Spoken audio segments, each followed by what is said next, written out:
puis évidemment ce week-end, en plus du rallye du Maroc, vous avez forcément la Formule 1 à suivre, la Formule 1 qui revient 2 semaines après l'ennui de Singapour. Mais c'est fini Singapour, parlons du futur et parlons surtout d'un week-end qui s'annonce un peu plus prometteur, puisque comme Mathieu l'a très justement dit tout à l'heure, le circuit d'Austin est un super circuit, le quota est absolument génial, en tout cas selon moi, ce qui ne vaut pas grand-chose, mais tout de même. Donc, week-end sprint, on l'a dit, avec forcément pas mal d'enjeux, et notamment un enjeu entre les pilotes McLaren, qui n'ont plus que 22 points qui les séparent, toujours au profit d'Oscar Piastri, mais Oscar Piastri qui perd du terrain sur les dernières manches, qui perd des points sur tout simplement les 3 derniers Grands Prix. Il a perdu des points face à Lando Norris, et il y a eu cet accrochage à Singapour, très léger, mais qui a beaucoup agacé Piastri. Alors, qu'est-ce qu'on peut attendre de ce duel entre les McLaren, Valentin, à Austin ? Bon, moi déjà, la première question, quelles sont les conditions météo ? Parce que la dernière fois que je suis allé à Austin pour le WEC, ça a été un déluge absolu pendant 5 heures. Donc si c'est les mêmes conditions... Non, je ne suis pas météorologue, je ne peux pas te dire Valentin, mais en tout cas, oui, s'il pleut, c'est sûr que ça peut tout à fait perturber... Article météo certainement à retrouver sur le site d'AutoHebdo dans la semaine. D'ailleurs, je me permets de saisir au vol. Il sera écrit par Mathieu Chambenois dès la fin de cette émission d'ailleurs. Merci Mathieu. Qu'est-ce qu'on peut s'attendre entre les McLaren à voir si les tensions vont s'envenimer encore plus entre les deux hommes, puisqu'on a un peu l'impression que, comme il me semble que c'est toi Cyprien très justement dit dans l'émission précédente, on a l'impression que la carapace d'Oscar Piastri est en train de se fissurer. Tout à fait. Donc moi j'attends de voir si il a profité de ces 15 jours pour se remettre un peu d'aplomb, se remettre un peu dans le bon sens, surtout on va dire psychologiquement, mais je suis plutôt inquiet pour lui.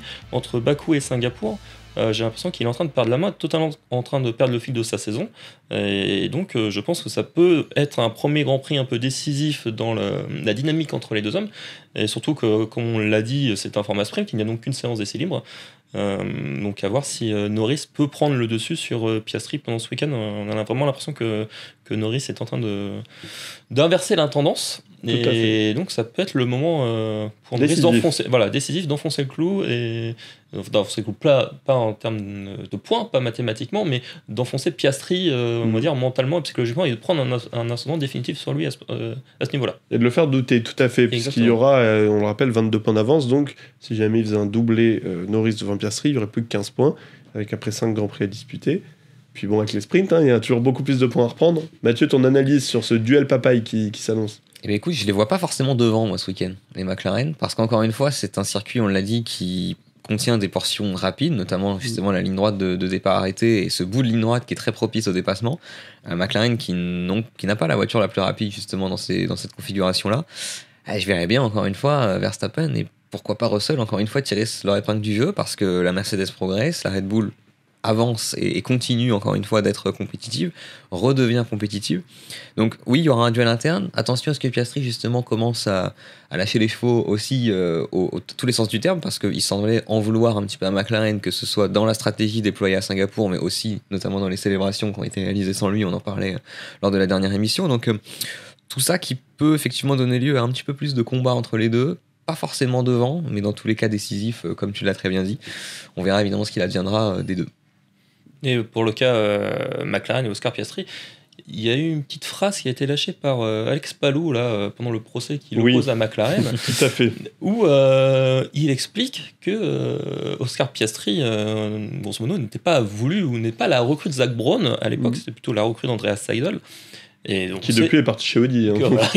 Alors, est-ce qu'on de là à dire que Oscar Piastri va aller chez Audi, bon, il n'y a qu'un pas qu'on ne franchira pas. Non, voilà. Ne lançons pas de rumeurs. Mais ça conforte l'idée que Lando Norris est le petit chouchou de McLaren, de Zak Brown, le pilote protégé, et qu'il y a faute à parier que si McLaren préfère un pilote, ou que Zak Brown préfère un pilote sacré champion chez le pilote, c'est le cas de le dire, ce serait plutôt Lando Norris et pas Oscar Piastri. Ouais, c'est quelque chose qu'on voit un peu depuis le début de la saison.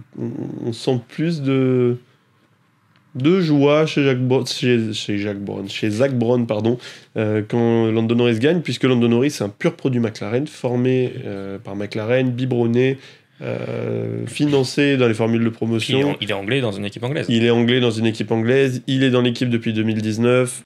Bon, pour revenir en tout cas sur Austin, un week-end du coup très animé qui s'annonce forcément, puisque en plus du duel dont on parle entre les McLaren qui même si elle ne joue pas devant, comme tu le dis Mathieu, il y aura toujours un duel. Dans tous les cas, ils sont titrés sur le plan des constructeurs. Et donc, c'était un petit peu le tournant dont tu parlais, toi, en l'occurrence Cyprien, dans l'année.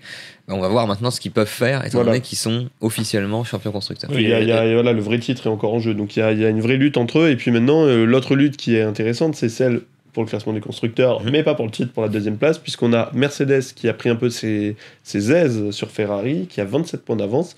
Mais la vraie surprise, c'est Red Bull. Red Bull revient. Red Bull n'a que 35 points de retard sur Mercedes.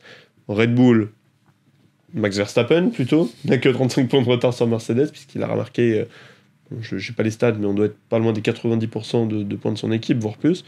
Est-ce que, d'après vous, Verstappen et Red Bull sont capables d'aller accrocher cette deuxième place devant Mercedes et devant Ferrari?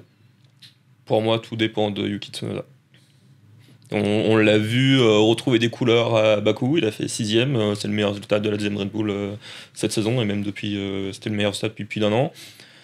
Il est un peu retourné dans ses travers à Singapour, mais Singapour est un circuit, on l'a dit, compliqué, même si qui convient pas forcément à la Red Bull, même s'il y a eu pas mal de changements cette année. Oui, puis il faut de la confiance aussi. Voilà, il faut de la confiance.